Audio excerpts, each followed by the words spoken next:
ഇന്ന്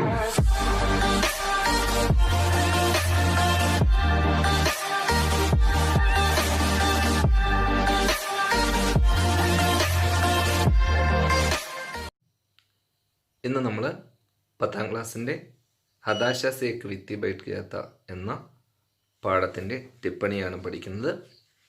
ഇത് ഈ പാഠത്തിൻ്റെ അവസാന ക്ലാസ്സാണ്. അപ്പോൾ നമുക്ക് ക്ലാസ്സിലേക്ക് പോകാം. അടുത്ത പാരഗ്രാഫ് നോക്കാം.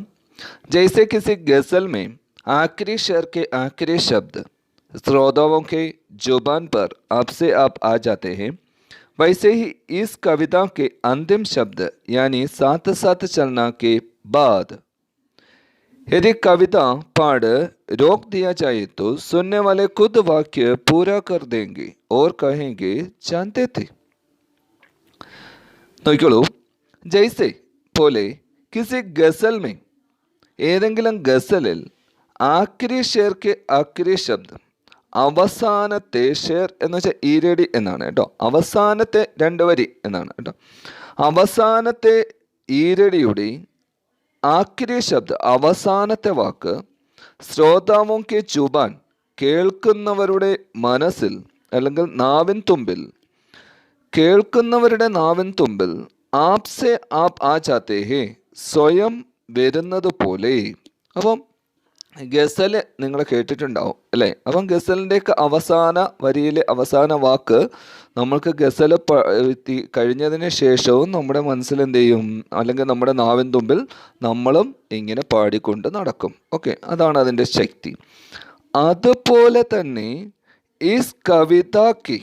ഈ കവിതയിലെ അന്തിം ശബ്ദ യാനി അവസാന വാക്ക്, അതായത് സാത്ത് സാത്ത് ചലന കെ ബാദ് സാത്ത് സാത്ത് ചലന എന്നതിന് ശേഷം, അപ്പോൾ അവസാന വരിയിലെ വാക്ക് സാത്ത് സാത്ത് ചലന എന്നതിന് ശേഷം യദി കവിത പാഠ് രോക്ക് ദിയാ ജായേ തോ കവിത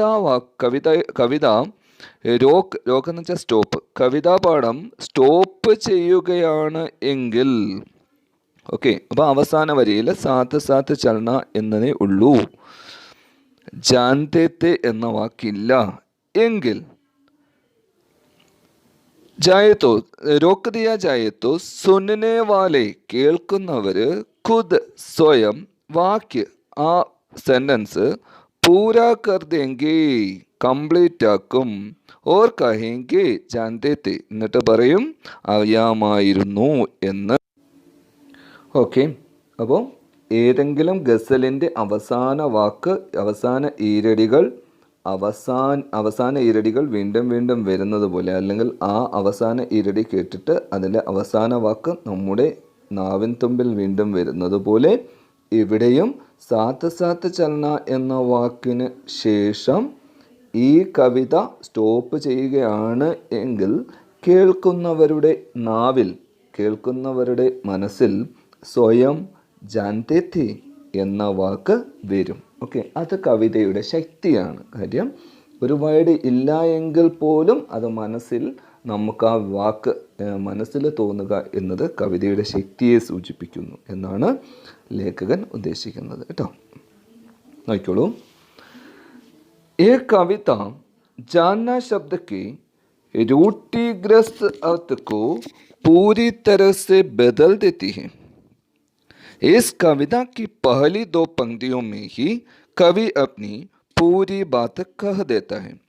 शेष पंक्तियां उसी कहे गए को और सघन और गहरा करती है.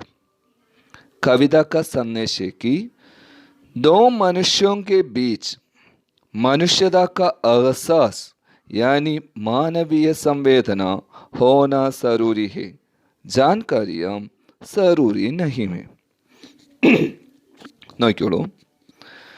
इस कविता जानना शब्द की ഈ കവിത ജാന എന്ന വേർഡിൻ്റെ എന്ന വാക്കിൻ്റെ രൂഢീഗ്രസ്ത് അർത്ഥക്കോ പരമ്പരാഗതമായ മീനിങ്ങിനെ അർത്ഥത്തെ പൂരി തരസെ ബദൽ ദേത്തി ഹെ പൂർണ്ണമായും അല്ലെങ്കിൽ കംപ്ലീറ്റ് ആയും ബദൽ ദേത്തി ഹെ മാറ്റിയിരിക്കുന്നു.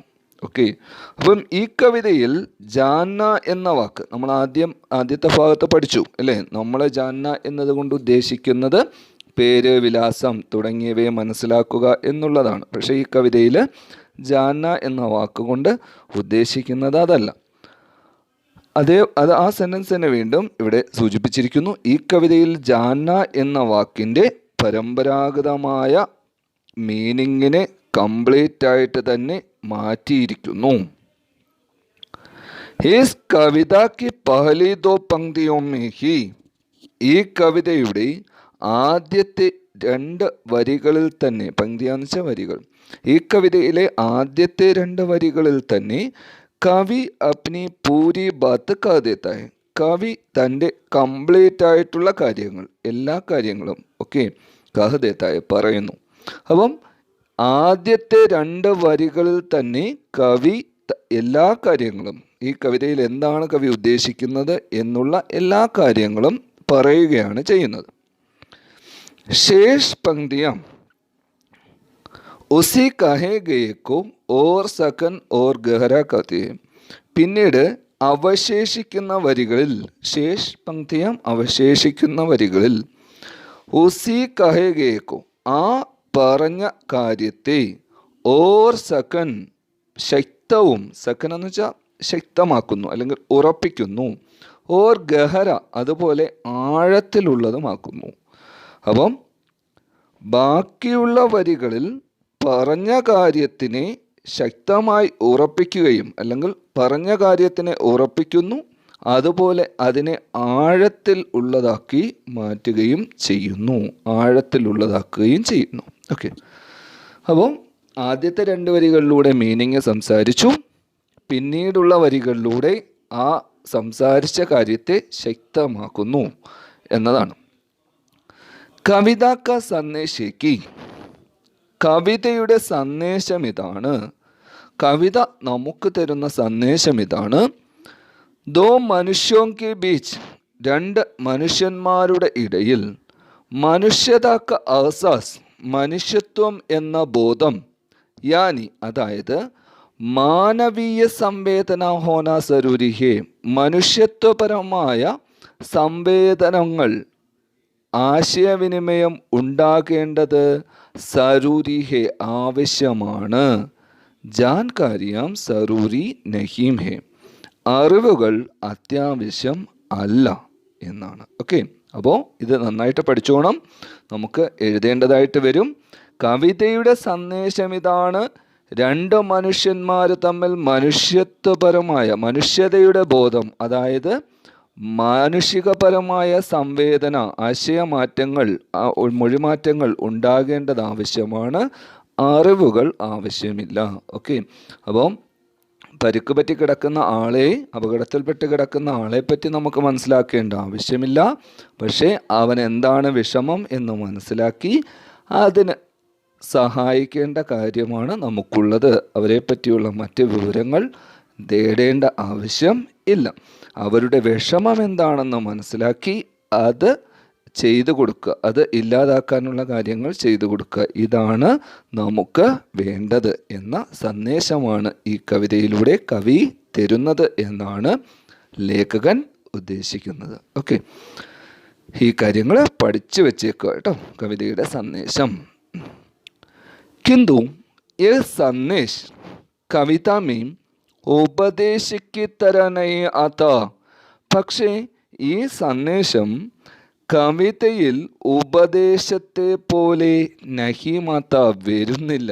അതാണ് ഇതിൻ്റെ സവിശേഷത. ഓക്കെ.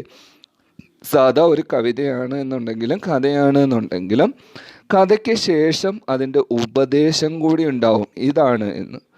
അല്ലെങ്കിൽ കവിതയ്ക്ക് ശേഷം കവിതയിലെ അവസാന വരികളിൽ അതിൻ്റെ ഉപദേശം കൂടി ഉണ്ടാവും അല്ലേ. പക്ഷേ ഈ കവിതയിൽ ഉപദേശമൊന്നും തന്നിട്ടില്ല, പക്ഷേ തരാതെ തന്നെ നമുക്ക് എന്ത് ചെയ്തു, അത് എന്താണ് ഉൾക്കൊള്ളുന്നതെന്ന് മനസ്സിലാക്കാൻ കഴിയുന്നു. ഉപദേശത്തിൻ്റെ രൂപത്തിൽ ഉള്ള വരികളൊന്നും കവിതയിൽ ഇല്ല, എന്നിട്ടും നമുക്കതിൻ്റെ സന്ദേശം മുഴുവൻ ഉൾക്കൊള്ളാൻ സാധിക്കുന്നു. അതാണ് ഈ കവിതയുടെ ശക്തി. എന്ന് ലേഖകൻ സൂചിപ്പിക്കുന്നു. കിന്തു എ സന്ദേശ്, പക്ഷേ ഈ സന്ദേശം കവിതയിൽ ഉപദേശത്തിൻ്റെ രൂപത്തിൽ നഹി മാത്ത വരുന്നില്ല എന്നതാണ് ലേഖകൻ എഴുതിയിരിക്കുന്നത്. ഓക്കെ, അപ്പോൾ കവിതയെ പറ്റിയുള്ള കാര്യങ്ങൾ ലേഖകൻ വളരെ ഭംഗിയായിട്ട് എഴുതിയിട്ടുണ്ട്. അപ്പോൾ ഇത് നന്നായിട്ട് വായിക്കുക. നമുക്ക് ഇതുപോലെയുള്ള ടിപ്പണി എഴുതുന്ന സമയത്ത് ഈ കാര്യങ്ങൾ മനസ്സിൽ വെച്ച് വേണം എഴുതാൻ. ഓക്കെ, അടുത്ത പേജിലായിട്ട് നമുക്ക് ഇച്ചിരി കാര്യങ്ങൾ ചെയ്യാനുണ്ട്, ഒന്ന് നോക്കിക്കോളൂ. ടിപ്പണിക്ക് ആധാർ പർ ലിഖിം, ടിപ്പണിയെ അനുസരിച്ച് എഴുതാൻ. ജാന്ന കി രൂട്ടിഗ്രസ്ത് ആധാർ, ജാന്ന എന്നതിൻ്റെ പരമ്പരാഗതമായ മീനിങ്, ജാന്നയ്ക്ക് അസലി ആധാർ, ജാന്ന എന്നതിൻ്റെ ശരിയായ മീനിങ് എന്താണ്? അപ്പം ജാന്ന എന്നതിൻ്റെ പരമ്പരാഗതമായ ഉദ്ദേശിക്കുന്നത് എന്ത്, ജാന്ന എന്നതിൻ്റെ ശരിയായ ഉദ്ദേശം എന്ത് എന്നുള്ള രണ്ട് വാക്കുകളാണ്. ആദ്യം ജാന്നയ്ക്ക് രൂട്ടിഗ്രസ്ത് നമുക്ക് നോക്കാം. നാം സെ ജാന്ന, പേര് മനസ്സിലാക്കുക. പദേ സെ ജാന്ന, വിലാസം മനസ്സിലാക്കുക.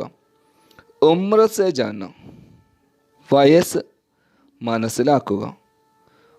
ഓഹ്ദേ സെ ജാന്ന, പദവി മനസ്സിലാക്കുക എന്നതാണ് നമ്മുടെ രൂട്ടീഗ്രസ്തമായ പരമ്പരാഗതമായ മീനിങ്. ജാന്നയ്ക്ക് അസലി അദർ, ഈ കവിത അനുസരിച്ച് ശരിയായി മനസ്സിലാക്കുക എന്നതുകൊണ്ട് ശരിയായി ഉദ്ദേശിക്കുന്നത് എന്താണ് എന്ന് നോക്കാം. ഹതാശ സെ ജാന്ന, നിരാശയെ മനസ്സിലാക്കുക. നിരാശ സെ ജാന്ന, വിഷമം മനസ്സിലാക്കുക. അസഹായത സെ ജാന്ന, നിസ്സഹായത മനസ്സിലാക്കുക.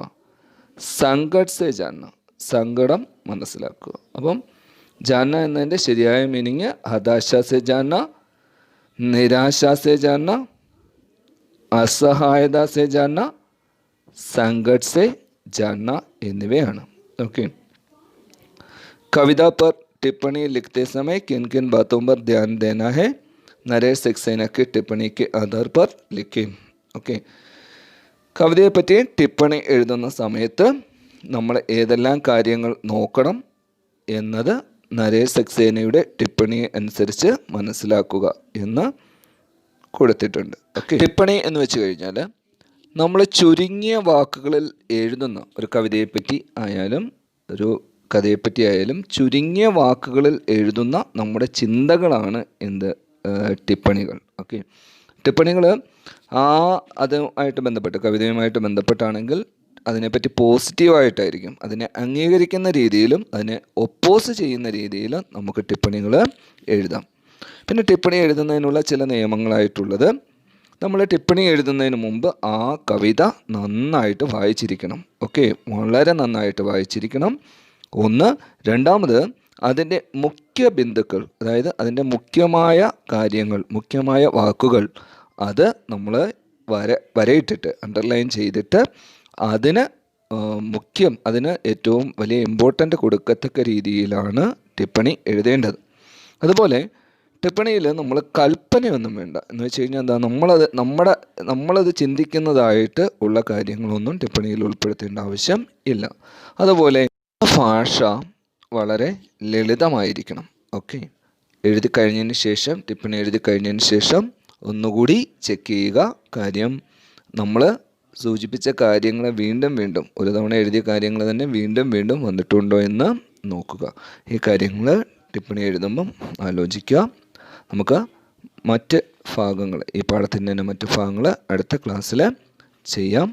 Okay, thank you.